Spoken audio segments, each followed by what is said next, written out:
Hermanos y amigos, nuevamente saludándole a todos ustedes en el precioso nombre de Cristo Jesús.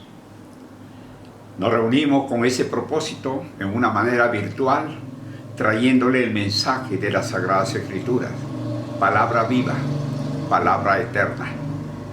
Vamos a hacer nuestra confesión de fe. Con la Biblia en alto diga, esta es mi Biblia, yo soy lo que dice que soy. Yo tengo lo que dice que tengo. Yo puedo hacer lo que dice que puedo hacer. Hoy se me enseñará la palabra de Dios.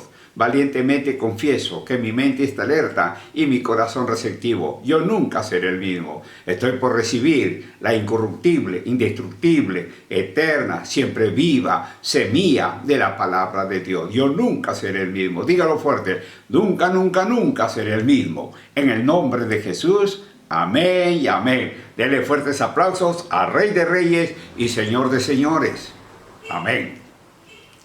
Ahora, dele una sonrisa a su vecino, al que está a la par tuya. Si está alguien acompañando, dile, Dios te ama. Y dele su sonrisa, Dios te ama. Muy bien. Vamos en esta oportunidad a predicar. Jesús sana a un paralítico. Jesús sana a un paralítico. Y lo vamos a escudriñar justamente estos textos bíblicos. El evangelista Marcos registra la historia de un paralítico con sus amigos que llevaron ellos al paralítico para ver a Jesús y que Jesús lo sanara. La casa donde el Señor estaba predicando la palabra estaba atestada de gente, tanto en la sala como afuera, y no había la oportunidad de poder entrar al hombre paralítico. Entonces, ¿qué hicieron?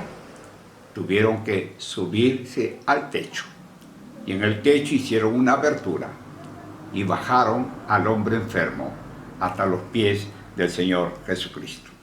Vamos a notar en el Evangelio según San Marcos, capítulo 2, los versículos 1 al 12. Primeramente daremos la lectura y luego lo escudriñamos texto por texto. Y dice así la palabra del Señor. Entró Jesús otra vez en Capernaum, después de algunos días, y se oyó que estaba en casa, e inmediatamente se juntaron muchos, de manera que ellos no cabían ni aún a la puerta, y les predicaba la palabra. Entonces vinieron a él unos trayendo un paralítico que era cargado por 4, y como no podían acercarse a él a causa de la multitud, descubrieron el techo de donde estaba, y haciendo una abertura bajaron el lecho en que yacía el paralítico. Al ver Jesús la fe de ellos, dijo al paralítico, hijo, tus pecados te son perdonados. Estaban ahí sentados algunos de los escribas, los cuales cavilaban en sus corazones. ¿Por qué habla este así? Blasfemias dice. ¿Quién puede perdonar pecados sino solo Dios?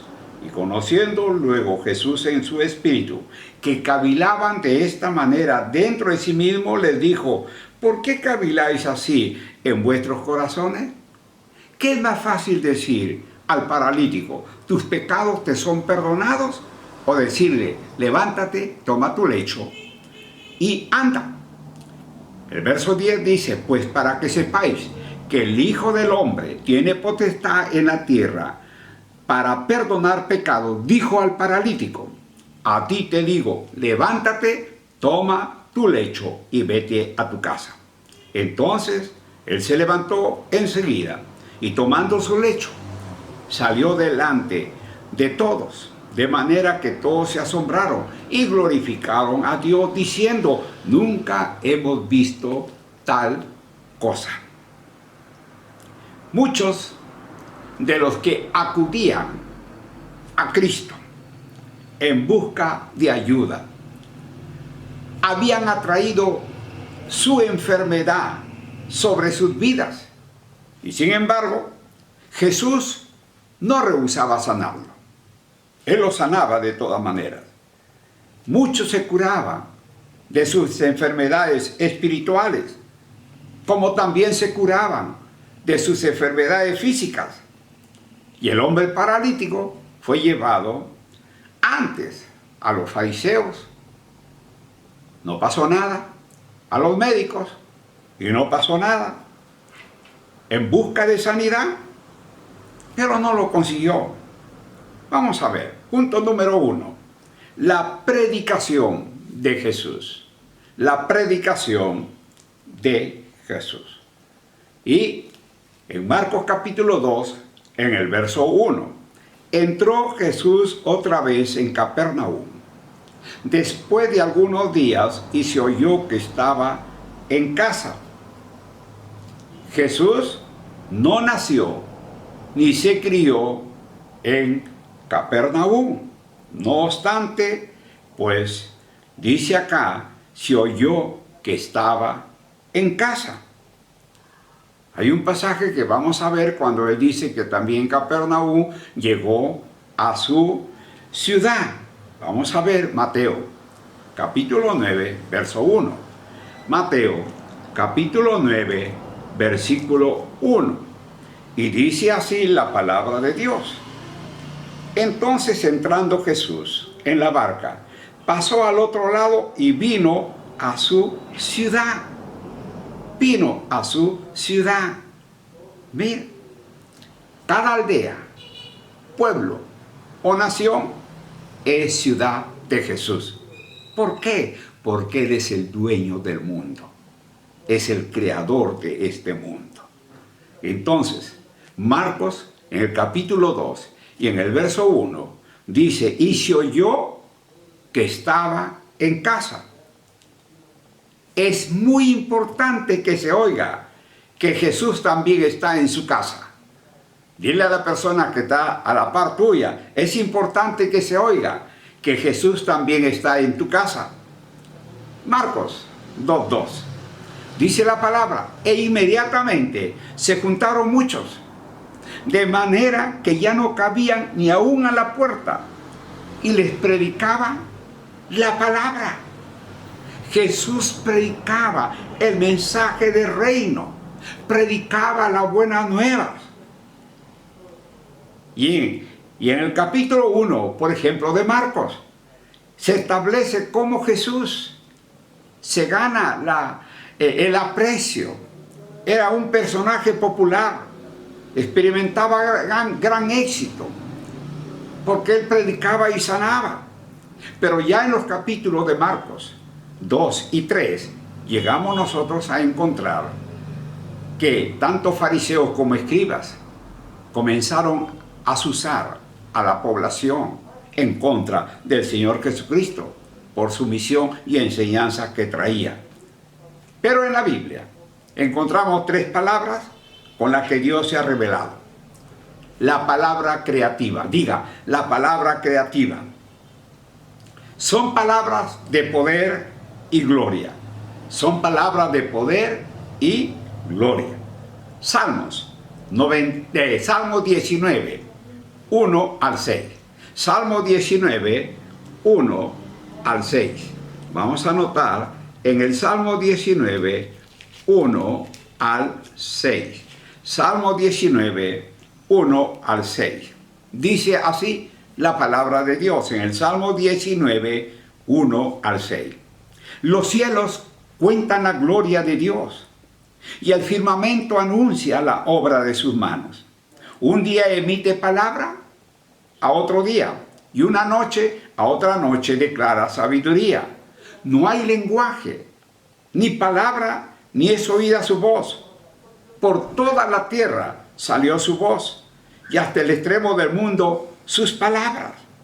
En ello puso tabernáculo para el sol, y éste, como esposo que sale de su tálamo, se alegra cual gigante para correr el camino.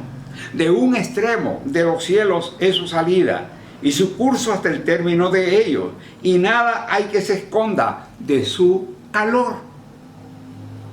Estamos rodeados de inmensas demostraciones de la capacidad creativa de nuestro Dios. Los cielos, el firmamento, son evidencia de su existencia, de su poder, de su amor y su cuidado. Decir que el universo, que tiene millones y millones de galaxias, surgió por casualidad, muy personal, yo no lo concibo. Este reloj que uso, alguien lo hizo. El mueble donde usted está sentado, alguien lo hizo.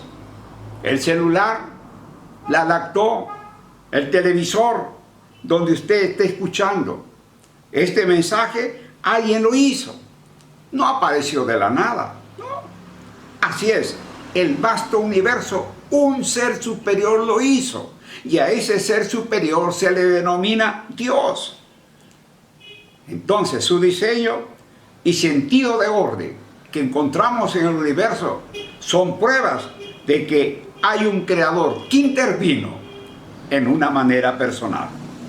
Cuando vea usted la obra de Dios en la naturaleza y en los cielos, agradézcale a Dios por tan maravillosa belleza y verdad, que esto nos va a revelar y acercarnos más a nuestro Creador. La palabra inspirada, diga la palabra inspirada, o sea que la palabra que redarguye y limpia. Salmos 119, 9. Salmos 119, 9. Salmo 119, 9. Dice la palabra de Dios: ¿con qué limpiará el joven su camino? Con guardar tu palabra. El hombre se ahoga en un mar de impureza. Sí, cualquier parte donde nosotros miremos, descubrimos la tentación que conduce a una vida impura. Por eso el salmista hizo una pregunta: ¿con qué limpiará el joven su camino? ¿Cómo nosotros podemos permanecer puros en un ambiente impuro? No podemos hacerlo con nuestras propias fuerzas, sino que debemos tener consejo, debemos tener fortaleza y mucho más dinámicos aquellas influencias pues tentadoras que nos rodean. Tenemos que nosotros tener la palabra de nuestro Dios. ¿Dónde encontramos? En la palabra de Dios.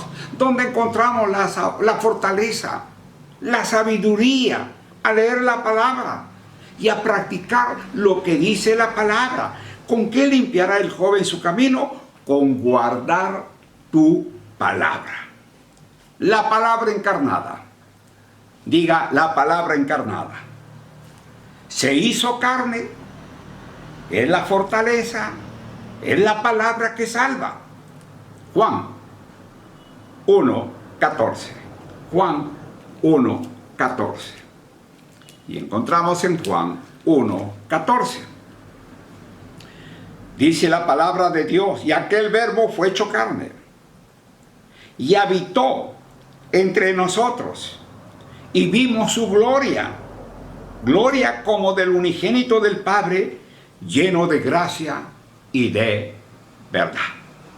El verbo fue hecho carne. Significa se convirtió en humano. Cristo vino a ser el maestro perfecto, el ejemplo perfecto y el sacrificio perfecto. Hay mucha gente que en estos tiempos se encuentra postrada en camas de hospitales, de clínicas o en su casa, padeciendo enfermedades y aún nuevas epidemias o pandemias como el COVID-19. Y muchos trafican con el dolor humano, buscando solamente el lucro personal.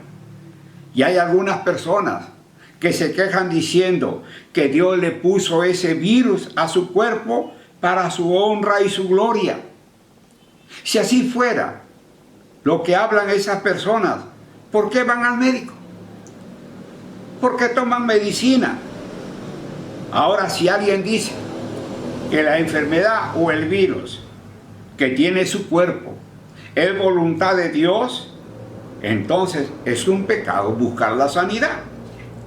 La Biblia dice que es la voluntad de Dios sanar a su pueblo. Lo dice la palabra. Jesús vino a sanar. Amén. Sí. ¿Quiere Jesús que la gente esté enferma? No. Al contrario, la agenda específica de su ministerio era sanar a las personas. Si bien tenemos, es cierto, que aprendemos cuando sufrimos, ¿ve? Cuando alguien se enferma, pero no es el método de Dios para enseñarnos. El método de Dios es darnos vida, vida y en abundancia. Él no hace que la gente se enferme para captar su atención, para enseñarnos una lección, no. Las enfermedades son obra del maligno, las enfermedades son obra del diablo. Y Dios quiere que usted tenga buena salud. Amén. Sí, ese es el deseo de nuestro Dios, que usted goce de buena salud. Número 2, la acción predicada de sus amigos. La acción predicada de sus amigos. Vamos a ver Marcos, capítulo 2, versículo 3. Marcos, capítulo 2, versículo 3. Dice así la palabra de Dios. Entonces vinieron a él unos trayendo un paralítico que era cargado por 4. Eran 4 amigos que se pusieron de acuerdo para llevar a cabo su propósito. La necesidad que tenía el paralítico movió a sus amigos a la acción y llevarlos a Jesús. Yo pregunto, ¿actúa usted cuando reconoce la necesidad de alguien? Muchas personas tienen necesidades físicas, tienen necesidades espirituales que usted puede suplir o junto con otros hacer también, pues, esa compasión, ese interés en el caso que pueda estar pasando algunas personas. Ahora que estamos pasando momentos difíciles a nivel mundial, deje también que otras necesidades le conduzcan a usted a una acción compasiva, que esto es bueno. ¿Sabe? El paralítico escuchó de Jesús, un hombre que está sanando por los pueblos, un hombre que está sanando por las aldeas, ¿ve? Muchos se habían curado. Entonces él comenzó a desarrollar ese deseo de ser sanado. Pero él decía, si alguien se apiadara de mí y me llevara ante Jesús. Y tiene 4 amigos que lo llevaron en una cama. Ahora el problema es que había tanta gente, miren, en la casa, tanto adentro en la sala como afuera, que era imposible poder ingresar y llegar ante Jesús. Por eso Marcos 2:4 dice, y como no podían acercarse a él a causa de la multitud, descubrieron el techo de donde estaba y haciendo una abertura bajaron el lecho en que yacía el paralítico. Muchos debieron ir esperando ver curaciones y milagros. La multitud bloqueó la entrada y la sala estaba llena, repleta de personas. Las casas en los tiempos bíblicos eran construcciones de piedra y barro. Y tenían los techos planos de barro y paja. Y había escaleras al exterior para subir al techo. Y los 4 amigos demostraron interés con el paralítico y siguieron adelante con su propósito. Mi amigo el paralítico tiene que sanar, decían ellos. Y ellos tenían que caminar al mismo tiempo. Tenían que subir al mismo tiempo y bajar al mismo tiempo. Entonces, había, ¿qué cosa? Una mutua cooperación.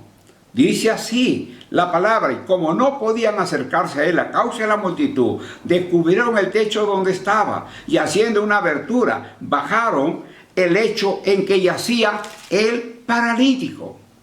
Ahora uno se pregunta, ¿quién era el dueño de la casa? ¿Quién iba a pagar el gasto de la abertura que habían hecho en el techo? Creo que aquellos amigos comenzaron a colaborar con lo que podían.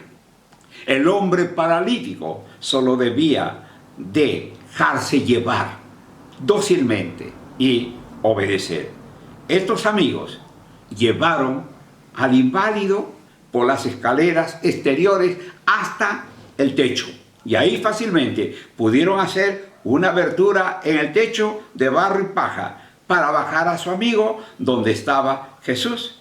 Jesús estaba disertando y estaba rodeado de sus discípulos, y al frente estaban los escribas y mucha gente escuchando, y todo se quedó paralizado. Pero el Señor miró al enfermo y vio sus ojos que imploraba misericordia. Número 3. La predicación aplicada. La predicación aplicada. Marcos, capítulo 2, verso 5. Marcos, capítulo 2, versículo 5. Dice así la palabra del Señor. Al ver Jesús la fe de ellos, dijo al paralítico: Hijo, tus pecados te son perdonados. Jesús nada dijo de su mal. Mira, lo que afectó la vida de este hombre paralítico. ¿Ve? El pecado. Porque dice acá, el verso 5, Jesús dice, al ver Jesús la fe de ellos. Es grandioso tener amigos que creen. Mira, observa el relato. El relato nunca menciona la fe del enfermo. Fue la fe de aquellos que le llevaron delante de Jesús la que generó la respuesta a favor de este hombre enfermo. Creo de todo corazón que cuando Dios mira desde el cielo y ve orar a hombres y mujeres por los enfermos que hay entre nosotros, Él se siente complacido. Este incidente muestra que el Señor responde la fe de quienes oran por los enfermos. Ahora, mira lo que dice el verso 5. Jesús dijo al paralítico: Hijo. Le dirigió Jesús un buen saludo. Hijo. Es un vínculo familiar. Y le dio una buena noticia. Tus pecados te son perdonados. Cuando Jesús le dijo: Hijo, tus pecados te son perdonados, estaba reconociendo implícitamente su convicción de que Jesús era el Mesías prometido. En lugar de decirle al paralítico: ¿estás sano?, Jesús le dijo: tus pecados te son perdonados. Veamos, Marcos 2, 6 al 8. Marcos 2, 6 al 8. Dice el verso 6. Estaban sentados algunos de los escribas, los cuales cavilaban en sus corazones: ¿por qué habla este así? Blasfemias dice. ¿Quién puede perdonar pecado sino solo Dios? El verso 8. Y conociendo Jesús en su espíritu, que cavilaban de esta manera dentro de sí mismo, le dijo: ¿por qué caviláis en vuestros corazones? Para los líderes judíos era una blasfemia pretender hacer algo que solo Dios podía hacer. De acuerdo a la ley judía, este pecado merecía la muerte. Veamos en Levítico 24, 15 al 16. 24, 15 al 16. Y dice así: y a los hijos de Israel hablará diciendo: cualquiera que maldijere a su Dios llevará su iniquidad. Y el verso 16: y el que blasfemare el nombre de Jehová ha de ser muerto. Toda la congregación lo apedreará, así el extranjero como el natural, si blasfemare el nombre, que muera. Entonces Levítico 24, del 15 al 16. Los escribas conocían la letra de la ley, pero no conocían al autor, que es nuestro Dios. Los líderes religiosos entendieron muy bien que Jesús afirmaba que era el Mesías, pero el juicio que ellos emitieron fue erróneo. Jesús no blasfemó porque dijo que era cierto. Sí, dijo que era cierto. Jesús es Dios y lo demostró sanando al paralítico. Por eso, ¿qué es lo que nos habla Marcos? Por ejemplo, Marcos capítulo 2, de los versos 9 al 10. Mira lo que dice el verso 9. ¿Qué es más fácil decir al paralítico? ¿Tus pecados te son perdonados?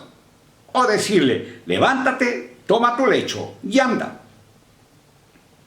Jesús hizo esta pregunta para demostrar que era cierto que podía perdonar los pecados del hombre, algo que solo Dios puede hacer. Cualquiera podría pretender tener ese poder, porque no había forma terrenal de demostrarlo. El verso 10 dice: pues para que sepáis que el Hijo del Hombre tiene potestad en la tierra para perdonar pecados, dijo al paralítico. Esta es la primera vez en Marcos que Jesús se refiere a sí mismo como el Hijo del Hombre. El título Hijo del Hombre enfatiza que es totalmente hombre, el Hijo de Dios. Mira lo que dice Juan 20:31. Juan 20:31. Dice así la palabra de Dios. Juan 20:31. Pero estas se han escrito para que creáis que Jesús es el Cristo, el Hijo de Dios, y para que creyendo tengáis vida en su nombre. Aquí se enfatiza totalmente Hijo de Dios. Jesús tiene la autoridad de perdonar pecados. Como hombre, entonces, Él puede identificarse con nuestras profundas necesidades y sufrimientos para ayudarnos a vencer el pecado. Y Marcos 11:12 dice: a ti te digo, levántate, toma tu lecho y vete a tu casa. Si el paralítico andaba, se probaba inmediatamente el poder de Jesús. Mira, al curarlo, sus palabras de perdón ganaban credibilidad. Por eso que dice el verso 12: entonces él se levantó enseguida y tomando su lecho salió delante de todos, de manera que todos se asombraron y glorificaron a Dios diciendo: nunca hemos visto tal cosa. Todos se asombraron y glorificaron a Dios. La reacción de la multitud indica que entendieron la importancia del milagro de Jesús. Es posible que algunos escribas fariseos se sumaron también a la exclamación. Sin embargo, Cristo buscaba la fe personal, permanente, no la fe en masas que es temporal. No. La paz que solamente el Señor Jesús puede dar devolverá el vigor a la mente y a la salud del cuerpo. Al salir el que había sido sanado. Mira, ante la gente, bendiciendo a Dios a cada paso, el pueblo se abrió paso y susurraban al final del verso 12, nunca hemos visto tal cosa. ¿Qué te parece? ¿Hubo gozo cuando este hombre llegaría a su casa? Gozo en la familia. Cuando aquel hombre enfermo que estaba ahora llega sano, cargando su propio lecho, en que le habían llevado sus amigos. Imagínate que la familia lo rodeó a aquel hombre sano con lágrimas de gozo. Pues había entonces gozo, soltura, firmeza en los pasos de este hombre. Entonces Dios resultaba glorificado por medio de su Hijo, quien había devuelto la salud a aquel hombre. Si usted, amigo, amiga, hermano, hermana, ha clamado a Dios por su sanidad, ha estado usted intercediendo, han estado intercediendo también por su persona, que todo vaya bien, que todo salga bien. Es tiempo de que usted glorifique a nuestro Dios, porque Él es un Dios grande y sublime y un Dios que sana. Amén. Quiero decirte que tú eres una persona bendecida, prosperada y victoriosa. Eres bendecido, eres bendecida. Nos vemos el próximo domingo a la misma hora. Bendecido y bendecidas.